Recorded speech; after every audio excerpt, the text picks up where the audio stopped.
Hello friends, welcome to my channel B A creation. Friends, ನೀವು ಇನ್ನೂ ನಮ್ಮ ಚಾನಲ್ಗೆ ಸಬ್ಸ್ಕ್ರೈಬ್ ಆಗಿಲ್ಲ ಅಂತ ನೀವೇ ಸಬ್ಸ್ಕ್ರೈಬ್ ಆಗಿ ಪಕ್ಕದ ಬೆಲ್ ಐಕಾನ್ನ ಕ್ಲಿಕ್ ಮಾಡಿ. ಶ್ರಾವಣಿ ಸುಬ್ರಹ್ಮಣ್ಯ ಧಾರಾವಾಹಿಯ ಬುಧವಾರದ ಸಂಚಿಕೆಯಲ್ಲಿ ಮೊದಲಿಗೆ ವೀರು ಅಂದಾಗೆ ನಿಮ್ಮ ಹೆಸರೇನು ಅಂತ ಹೇಳಿಲ್ವಲ್ಲ ಅಂತ ಕೇಳ್ತಾರೆ. ಆಗ ನಂದಿನಿ ನನ್ನ ಹೆಸರು ಜಾನಕಿ ಅಂತ ಹೇಳ್ತಾರೆ. ಆಗ ವೀರು ತುಂಬ ಒಳ್ಳೆಯ ಹೆಸರು ಅಂತ ಹೇಳ್ತಾರೆ. ಆಗ ಸುಬ್ಬು, ಹೌದು ಯಜಮಾನ್ರೆ, ಆಗ ನೋಡೋಕೆ ಹೋದರೆ ಆ ಸೀತಾ ಮಾತೆ 14 ವರ್ಷ ವನವಾಸನ ಮುಗಿಸ್ಕೊಂಡು ಬಂದು ಅಗ್ನಿ ಪರೀಕ್ಷೆನ ಎದುರಿಸಿ ಎಷ್ಟೆಷ್ಟೋ ಕಷ್ಟನ ಅನುಭವಿಸಿ ಅಯೋಧ್ಯೆಗೆ ಶ್ರೀರಾಮಚಂದ್ರನ ಭೇಟಿ ಮಾಡೋಕ್ಕೆ ಅಂತ ಬಂದರು. ಆ ಸೀತಾಮಾತೆ ಇನ್ನೊಂದು ಹೆಸರೇ ಜಾನಕಿ ಅಂತ ಹೇಳ್ತಾರೆ. ಆಗ ವೀರು, ಹೌದು ಸುಬ್ಬು, ಪ್ರತಿಯೊಂದು ಹೆಸರು ಹಿಂದೆ ಒಂದು ಕತೆ ಇರುತ್ತೆ, ಪ್ರತಿಯೊಬ್ಬ ವ್ಯಕ್ತಿ ಹಿಂದೆ ಒಂದು ಇತಿಹಾಸನೇ ಇರುತ್ತೆ ಅಂತ ಹೇಳ್ತಾರೆ. ಆಗ ನಂದಿನಿಯವರು, ಹಾಗೆ ನೋಡೋಕೆ ಹೋದರೆ ನನ್ನ ಮತ್ತು ಜಾನಕಿ ಜೀವನದಲ್ಲಿ ಅಂಥ ಏನು ವ್ಯತ್ಯಾಸ ಕಾಣಿಸೋದಿಲ್ಲ, ನಾನು ಕೂಡ ವನವಾಸ ಮುಗಿಸ್ಕೊಂಡೆ ಇಲ್ಲಿಗೆ ಬರ್ತಿರೋದು ಅಂತ ಹೇಳ್ತಾರೆ. ಆಗ ವಂದನ, ನೀವು ಮಾತಾಡ್ತಿದ್ರೆ ಕೇಳ್ತಾನೆ ಇರಬೇಕು ಅಂತ ಅನಿಸುತ್ತೆ, ನೀವೊಂದು ರೀತಿ ಚೆನ್ನಾಗಿ ಮಾತಾಡ್ತೀರಾ ಅಂತ ಹೇಳ್ತಾರೆ. ಆಗ ಸುರೇಂದ್ರ ಅವರು, ಸುಬ್ಬು, ನನ್ನ ಕೈಲಿ ಆಗ್ತಿಲ್ಲ, ನಾನು ಅದಕ್ಕೆ ಕಾಲಿಗೆ ಬೀಳಲೇಬೇಕು ಅಂತ ಹೇಳ್ತಾರೆ. ಆಗ ಸುಬ್ಬು, ಇರಿ ಸುರೇಂದ್ರ ಸರ್, ಯಜಮಾನ್ರು ಮಾತಾಡಿದ್ದು ಮುಗಿಸ್ಲಿ, ಆಮೇಲೆ ಬೇಕಾದ್ರೆ ಕಾಲಿಗೆ ಬೀಳೋರಂತೆ ಅಂತ ಹೇಳ್ತಾರೆ. ಅಷ್ಟರಲ್ಲಿ ಸುರೇಂದ್ರ ಅವರು ನೇರವಾಗಿ ಹೋಗಿ ನಂದಿನಿಯವ್ರ ಕಾಲನ್ನ ಇಟ್ಕೊಂಡು ಆಶೀರ್ವಾದ ತಗೋತಾರೆ. ಎಲ್ರಿಗೂ ಗಾಬರಿ ಆಗುತ್ತೆ. ಆಗ ಸುಬ್ಬು, ಮುಗೀತು ಕತೆ, ನಾವು ಪಕ್ಕ ಸಿಗಾಕೊಂತೀವಿ ಅಂತ ಯೋಚನೆ ಮಾಡ್ತಾ, ಸುರೇಂದ್ರ ಸರ್ ಏನು ಮಾಡ್ತಿದ್ದೀರಾ, ಬನ್ನಿ ಅಂತ ಹೇಳಿ ಅವ್ರನ್ನ ಎದ್ದೇಳಿಸ್ತಾರೆ. ಇವಾಗ ಏನು ಮಾಡ್ತೀರಾ, ಅದೇನು ಉತ್ತರ ಕೊಡಬೇಕು, ಖಂಡಿತ ನಾವು ತಗಲಾಕೊಂಡ್ವಿ ಅಂತ ನಿಧಾನಕ್ಕೆ ಹೇಳ್ತಾರೆ. ಆಗ ಸುರೇಂದ್ರ ಅವರು, ದಯವಿಟ್ಟು ಕ್ಷಮಿಸಿ, ನೀವು ಗಾಬರಿ ಆದ್ರಿ ಅನಿಸುತ್ತೆ ಅಂತ ನಂದಿನಿಯವ್ರನ್ನ ನೋಡಿಕೊಂಡು ಹೇಳ್ತಾರೆ. ಆಗ ವೀರು, ಸುರೇಂದ್ರ ಏನೋ ಇದೆಲ್ಲ ಅಂತ ಕೇಳ್ತಾರೆ. ಆಗ ವಂದನವರು, ಅಲ್ಲರಿ, ಇದ್ದಕ್ಕಿದ್ದಾಗೆ ಈ ರೀತಿ ಕಾಲಿಗೆ ಬಿದ್ದರೆ ಎಂಥವ್ರಿಗೂ ಗಾಬರಿ ಆಗೋದಿಲ್ವಾ ಅಂತ ಹೇಳ್ತಾರೆ. ಆಗ ಸುರೇಂದ್ರ, ನಾನು ನೋಡೋದಕ್ಕೆ ಈ ರೀತಿ ಇದ್ದೀನಿ ಅಷ್ಟೇ, ಈ ರೀತಿ ದೇಹ ಇದೆ ಅಷ್ಟೇ, ಆದರೆ ನನ್ನ ಮನಸ್ಸು ಮಗು ಥರ ಅಂತ ಹೇಳ್ತಾರೆ. ಆಗ ಸುಬ್ಬು, ಹೌದೌದು ಸುರೇಂದ್ರ ಸರ್ ಮನಸ್ಸು ಮಗು ಥರ ಅಂತ ಹೇಳ್ತಾರೆ. ಆಗ ವಂದನವರು, ಅದು ಸರಿನೇ, ಆದರೆ ಅವ್ರ ಕಾಲಿಗೆ ನೀವು ಯಾಕೆ ಬಿದ್ದಿರಿ ಅಂತಲೇ ಕೇಳ್ತಿರೋದು ಅಂತಾರೆ. ಆಗ ಸುರೇಂದ್ರ ಅವರು, ವಂದನ, ಅವ್ರು ಹೇಳಿದ್ದು ಕೇಳಿಸ್ಕೊಳ್ಲಿಲ್ವಾ, ಸೀತಾಮಾತೆ ಥರ 14 ವರ್ಷ ವನವಾಸ ಅನುಭವಿಸಿ ಇಲ್ಲಿಗೆ ಬರ್ತಿದ್ದಾರಂತೆ, ಅಂದರೆ ಅವರು ಎಷ್ಟೆಲ್ಲ ಕಷ್ಟಪಟ್ಟಿರ್ಬೋದು, ಅದ್ರ ಜೊತೆಗೆ ಅಣ್ಣನ ನೋಡ್ಕೊಳಕ್ಕೆ ಬಂದಿರೋ ಇವರು ದೇವತೆ ಇದ್ದಾಗೆ, ಸಾಕ್ಷಾತ್ ನನಗೆ ತಾಯಿ ಸಮಾನ, ಅದಕ್ಕೆ ಅವ್ರ ಕಾಲಿಗೆ ಬಿದ್ದು ಆಶೀರ್ವಾದ ತಗೊಂಡೆ ಅಂತ ಹೇಳ್ತಾರೆ. ಆಗ ವೀರು, ಏನೋಪ್ಪ ಸುರೇಂದ್ರ, ಇತ್ತೀಚೆಗೆ ನೀನು ತುಂಬ ವಿಚಿತ್ರವಾಗಿ ಆಡ್ತಿದ್ಯಾ, ಅದೇನೋ ಹೇಳ್ದಲ್ಲ ಮಗು ಮನಸ್ಸು ಅಂತ, ಅದೇ ರೀತಿ ಅಂತ ಹೇಳ್ತಾರೆ. ಆಗ ನಂದಿನಿಯವರು, ಹೌದು, ನಾನು ಸುರೇಂದ್ರನಿಗೆ ತಾಯಿ ಸಮಾನ ಅಂತ ಮನಸ್ಸಲ್ಲಿ ಯೋಚನೆ ಮಾಡ್ತಿರ್ತಾರೆ. ಆಗ ವಂದನವರು, ಅದು ಸರಿ, ಇವರಿಲ್ಲಿ ಏನು ಮಾಡ್ತಾರೆ ಅಂತ ಕೇಳ್ತಾರೆ. ಆಗ ಸುಬ್ಬು, ಯಜಮಾನ್ರ ಜೊತೆನೇ ಇರ್ತಾರೆ ಅಂತ ಹೇಳ್ತಾರೆ. ಎಲ್ರಿಗೂ ಗಾಬರಿ ಆಗುತ್ತೆ. ಆಗ ಸುಬ್ಬು, ಅಂದರೆ ಯಜಮಾನ್ರ ವಿಷಯದಲ್ಲಿ ಕಾಳಜಿ ತೋರಿಸ್ತಾರೆ, ಯಜಮಾನ್ರು ಏನು ಕುಡಿಬೇಕು, ಕಾಫಿ, ಟೀ, ಜ್ಯೂಸು ಎಷ್ಟು ಕುಡಿಬೇಕು, ಯಾವಾಗ ಮಲಗಬೇಕು, ಯಾವಾಗ ಎದ್ದೇಳಬೇಕು ಅನ್ನೋದನ್ನೆಲ್ಲ ಇವರೇ ನೋಡ್ಕೊತಾರೆ. ಹಾಗೆ ವ್ಯಾಯಾಮ ಮಾಡಿಸ್ತಾರೆ. ಹಾಗೆ ನೋಡೋಕೆ ಹೋದರೆ ಯಜಮಾನ್ರು ಅರ್ಧ ಜೀವನ ಇವ್ರ ಕೈಲಿ ಅಂತಲೇ ಹೇಳ್ಬೋದು ಅಂತ ಹೇಳ್ತಾರೆ. ಆಗ ವೀರು, ನನ್ನ ಅಳಿಯ ಹೇಳಿದ್ಮೇಲೆ ಮುಗೀತು, ಸುಮ್ಮನೆ ಹೂ ಅಂತ ಹೇಳಿ ತಲೆ ಆಡಿಸ್ಬೇಕಷ್ಟೇ, ಇನ್ನು ಮುಂದೆ ನೀವೇನು ಹೇಳಿದ್ರು ಕೂಡ ನಾನು ತಲೆ ಆಡಿಸ್ತೀನಿ, ನೀವು ಹೇಳಿದ್ದನ್ನೆಲ್ಲ ಚಾಚು ತಪ್ಪದೆ ಪಾಲಿಸ್ತೀನಿ ಅಂತ ಹೇಳ್ತಾರೆ. ನಂದಿನಿಯವ್ರಿಗೆ ಖುಷಿಯಾಗುತ್ತೆ. ವಂದನ, ಇವ್ರು ಉಳ್ಕೊಳ್ಳೋದಕ್ಕೆ ಎಲ್ಲ ಏರ್ಪಾಡು ಮಾಡಿಬಿಡು. ಹಾಗೆ ಇನ್ನೊಂದು ವಿಷಯ, ಇತ್ತೀಚೆಗೆ ನನ್ನ ಮೇಲೆ ಸುಳ್ಳು ಆರೋಪ ಎಲ್ಲ ಮಾಡಿದ್ದಾರೆ, ಅದ್ರ ಬಗ್ಗೆ ನ್ಯೂಸಲ್ಲೆಲ್ಲ ನೋಡಿರ್ತೀರ, ನೀವು ನನ್ನನ್ನು ನೋಡ್ಕೊಳ್ಳೋಕ್ಕೆ ಅಂತ ಬಂದಿದ್ದೀರಾ ಅಲ್ವಾ, ನಿಮಗೆ ಯಾವುದೇ ರೀತಿ ತೊಂದರೆ ಆಗಬಾರ್ದು ಮತ್ತು ಮುಜುಗರ ಆಗಬಾರ್ದು ಅಂತ ಇದನ್ನೆಲ್ಲ ಹೇಳ್ತಿದ್ದೀನಿ ಅಂತ ವೀರು ಹೇಳ್ತಾರೆ. ಆಗ ನಂದಿನಿ, ಹಾಗೆಲ್ಲ ಏನೂ ಇಲ್ಲ, ನಿಮ್ಮ ಬಗ್ಗೆ ನನಗೆ ಚೆನ್ನಾಗೇ ಗೊತ್ತಿದೆ, ಹಾಗೆ ನೋಡೋಕೆ ಹೋದರೆ ಈ ಆರೋಪ, ಅಪಮಾನ, ಅವಮಾನ, ಕಷ್ಟ ಇದೆಲ್ಲ ಒಂದಲ್ಲ ಒಂದು ದಿನ ಅಂತ್ಯ ಆಗಲೇಬೇಕು, ನಿಮ್ಮ ಸಮಸ್ಯೆ ಕೂಡ ಆದಷ್ಟು ಬೇಗ ಪರಿಹಾರ ಕಂಡುಕೊಳ್ಳಿ ಅಂತ ನಾನು ಕೂಡ ದೇವರಲ್ಲಿ ಬೇಡ್ಕೊತೀನಿ ಅಂತ ಹೇಳ್ತಾರೆ. ಥ್ಯಾಂಕ್ಸ್ ಅಂತ ಹೇಳಿ ವೀರು ಅಲ್ಲಿಂದ ಹೋಗ್ತಾರೆ. ಮತ್ತು ಇಲ್ಲಿ ವರ್ಧ ಲ್ಯಾಪ್ಟಾಪ್ನ ಇಟ್ಕೊಂಡು ಸುಮ್ಮನೆ ಕೂತಿರ್ತಾರೆ. ಮನೆಯವ್ರ ಮುಂದೆ ಬೆಳಗಿಂದ ಸಂಜೆವರೆಗೂ ಲ್ಯಾಪ್ಟಾಪ್ಲೇನೋ ಕೆಲಸ ಮಾಡ್ತಿದ್ದೀನಿ ಅಂತ ಇನ್ನು ಎಷ್ಟು ದಿನ ಅಂತ ನಾಟಕ ಆಡೋಕ್ಕಾಗುತ್ತೆ ಅಂತ ಯೋಚನೆ ಮಾಡ್ತಿರ್ತಾರೆ. ಅಷ್ಟರಲ್ಲಿ ವರ ಅಲ್ಲಿಗೆ ಬಂದು, ರೀ, ನಾನು ಕೆಲ್ಸಕ್ಕೆ ಹೋಗಿ ಬರ್ತೀನಿ ಅಂತ ಹೇಳಿ ಸ್ವಲ್ಪ ಮುಂದೆ ಹೋಗ್ತಾರೆ.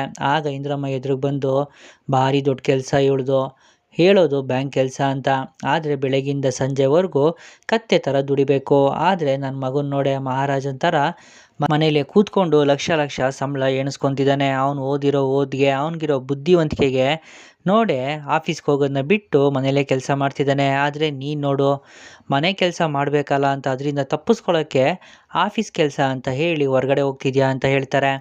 ಆಗ ವರದ, ಅಮ್ಮ ಸುಮ್ಮನೆ ಏನೇನೋ ಮಾತಾಡಬೇಡ, ವರ ಕಷ್ಟಪಟ್ಟು ಓದಿ ಎಕ್ಸಾಮ್ನ ಪಾಸ್ ಮಾಡಿ ದೊಡ್ಡ ಕೆಲಸಕ್ಕೆ ಹೋಗ್ತಿರೋದು ಅಂತ ಹೇಳ್ತಾರೆ. ಆಗ ಇಂದ್ರಮ್ಮ, ಸಾಕು ಸುಮ್ಮನಿರೋ, ಏನೋ ನಿನಗಿಂತ ದೊಡ್ಡ ಕೆಲಸನ, ನಮಗೆ ಬಂದಿರೋ ದುಡ್ಡಲ್ಲಿ ಮನೆ ಸೈಟು ಅಂತ ಹೇಳಿ ನಾವು ಇನ್ವೆಸ್ಟ್ ಮಾಡ್ತೀವಿ.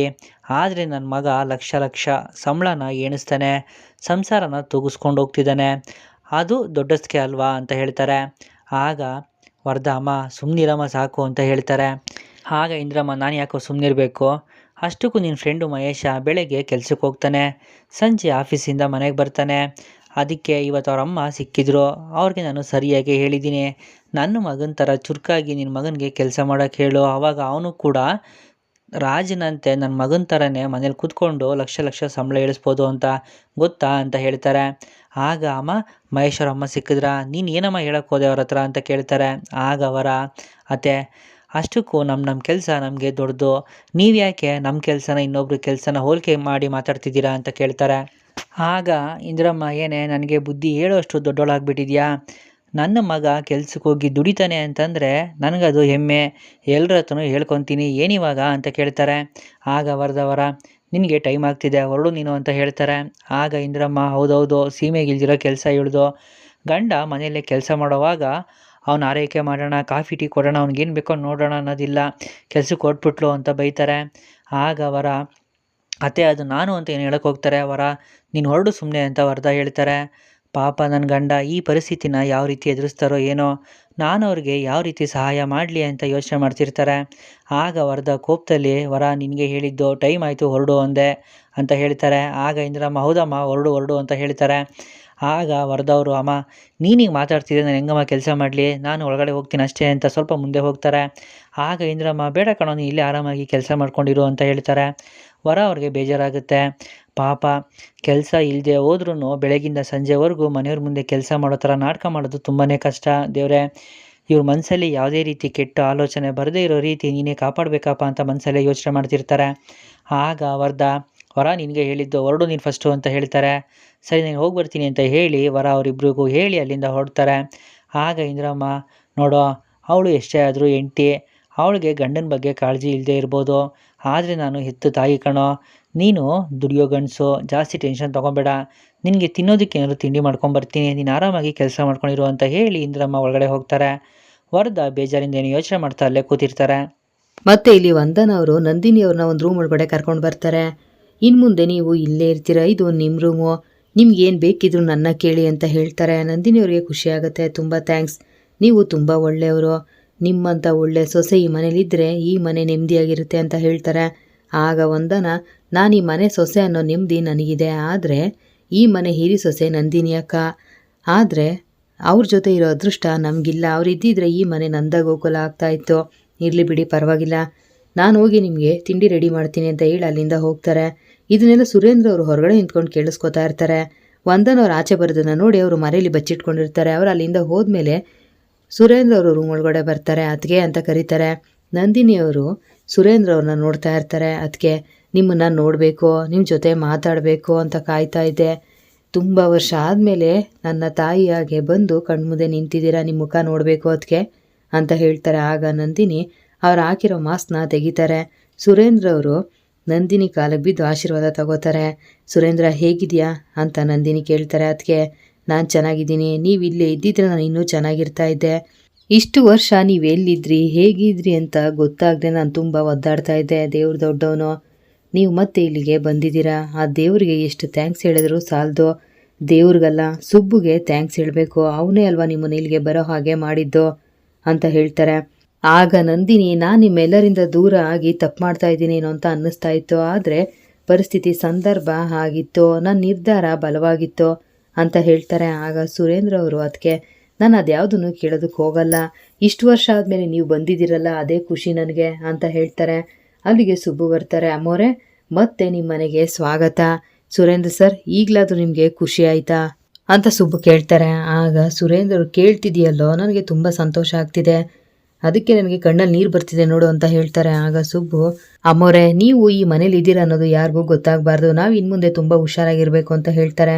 ಆಗ ಸೂರಿ, ಸುಬ್ಬು ಅದಕ್ಕೆ ಇಲ್ಲಿರೋ ವಿಷಯ ಯಾರಿಗೂ ಗೊತ್ತಾಗಲ್ಲ, ಅದಕ್ಕೆಗೆ ನಾವು ಕಾವಲಾಗಿರೋಣ, ನಾವು ಆರಾಧಿಸೋ ದೇವತೆ ನಮ್ಮ ಕಣ್ಮುಂದೆ ಇರೋವಾಗ ನಾವು ಯಾಕೆ ಭಯ ಪಡಬೇಕು ಹೇಳೋ ಅಂತ ಹೇಳ್ತಾರೆ. ನಂದಿನಿ ಅವ್ರಿಗೆ ಖುಷಿಯಾಗುತ್ತೆ.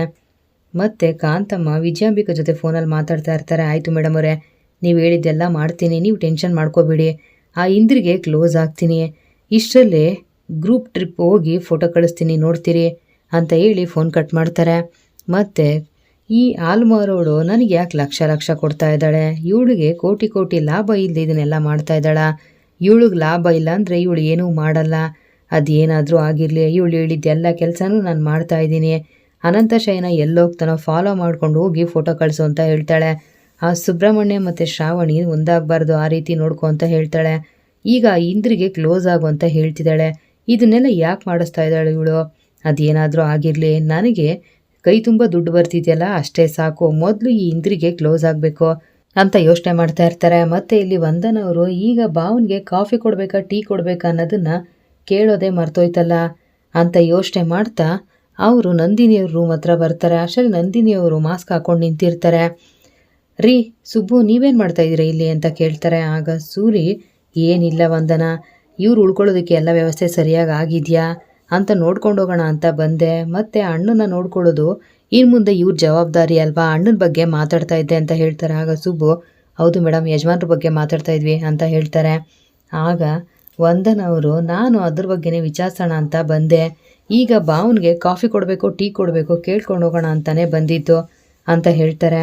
ಆಗ ನಂದಿನಿಯವರು, ಹೌದಲ್ವಾ, ನಾನು ಈಗಲಿಂದನೇ ಕೆಲಸನ ಶುರು ಮಾಡ್ಕೋತೀನಿ, ನೀವೇನು ತಲೆ ಕೆಡ್ಸ್ಕೊಬೇಡಿ, ನಾನೆಲ್ಲ ನೋಡ್ಕೋತೀನಿ ಅಂತ ಹೇಳ್ತಾರೆ. ರೀ, ಇವರು ಮನೆಗೆ ಬಂದಿದ್ದು ಒಂದು ರೀತಿ ಒಳ್ಳೆಯದೇ ಆಯಿತು, ಇಷ್ಟು ದಿನ ಎಲ್ಲ ನಾನೇ ನೋಡ್ಕೋತಾ ಇದ್ದೆ, ಈಗ ಇವ್ರು ಬಂದಿದ್ದಾರಲ್ಲ ಮನೆಗೆ, ನನ್ನ ಅಕ್ಕನೋ ತಂಗಿನೋ ಬಂದಿದ್ದಾರೇನೋ ಅಂತ ಅನ್ನಿಸ್ತಾ ಇದೆ ಅಂತ ಹೇಳ್ತಾರೆ. ಆಗ ಸುರೇಂದ್ರ ಅವ್ರಿಗೆ ಖುಷಿಯಾಗುತ್ತೆ. ಅಯ್ಯೋ ದಡ್ಡಿ, ಇವರು ನಮ್ಮ ಅತ್ತಿಗೆ, ನಿನಗೆ ಅಕ್ಕ ಆಗಬೇಕು ಕಣೆ, ಆದರೆ ಇದನ್ನು ನಿನಗೆ ಹೇಳೋ ಹಾಗಿಲ್ಲ, ಸತ್ಯ ಹೇಳೋ ಅಂತ ಕಾಲ ಬೇಗ ಬರಲಿ ಅಂತ ಯೋಚನೆ ಮಾಡ್ತಾ ಇರ್ತಾರೆ. ವಂದನ, ಚಿನ್ನದಂತ ಮಾತು ಹೇಳ್ದೆ ನೋಡು, ಇನ್ನು ಮುಂದೆ ಅಣ್ಣನ ಇವರೇ ನೋಡ್ಕೋಬೇಕು ಅಲ್ವಾ, ಅವರೆಲ್ಲ ನೋಡ್ಕೋತಾರೆ ಬಿಡು, ನೀನೇನು ತಲೆ ಕೆಡಿಸ್ಕೋಬೇಡ ಅಂತ ಹೇಳ್ತಾರೆ. ಮತ್ತು ಸುಬ್ಬು, ಸರಿ ನಾನಿನ್ನು ಹೊಡ್ತೀನಿ ಸರ್ ಅಂತ ಹೇಳ್ತಾರೆ. ಯಾಕೋ ಅಂತ ಸುರೇಂದ್ರ ಅವ್ರು ಕೇಳ್ತಾರೆ. ಆಗ ಸುಬ್ಬು, ನಮ್ಮ ಮದುವೆ ಆಗಿ 6 ತಿಂಗಳಾಯಿತು ಸರ್, ಅದನ್ನು ಸೆಲೆಬ್ರೇಟ್ ಮಾಡಬೇಕು, ಅದಕ್ಕೆ ಹೋಗ್ತೀನಿ ಅಂತ ಹೇಳ್ತಾರೆ.